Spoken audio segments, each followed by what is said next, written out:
Over the last few years, a lot of sellers have said, take it or leave it in terms of repairs. And in 2026, that is not always the case anymore. Buyers have more options today, so that means they are taking closer look at inspections and more often than not asking for repairs or seller credits. Now, buyers, this does not mean ask for every little thing because not every home is perfect. Even brand new construction homes have inspection items.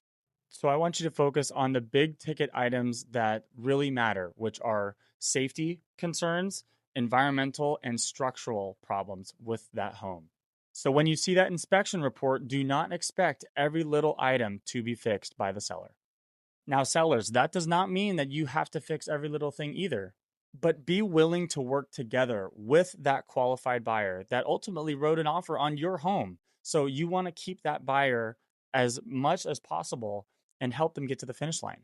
Because if your home needs a roof and that buyer walks away because you didn't want to replace the roof, what do you think the next buyer is going to ask for as soon as they see the house? So either budget accordingly or set some seller proceeds aside to credit for that amount.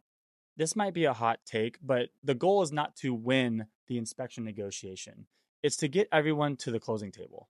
I've had a ton of buyers lately get amazing repairs done before closing so that ultimately they didn't have to pay anything out of pocket. And I've had sellers use me and my resources to help get the job done before closing and ultimately sell their home for more money had they had not done those repairs, stayed on the market later, and then ultimately get lowball offers in the future.